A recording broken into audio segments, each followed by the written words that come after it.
How to fix Instagram camera problem.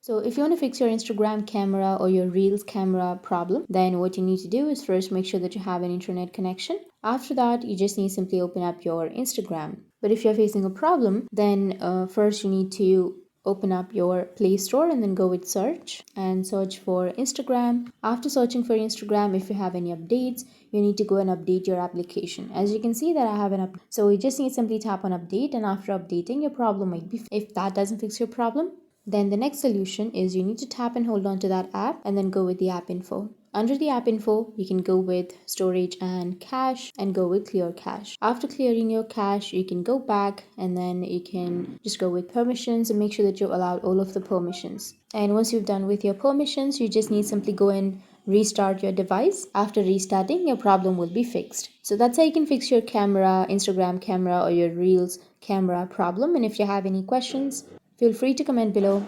Thanks for watching.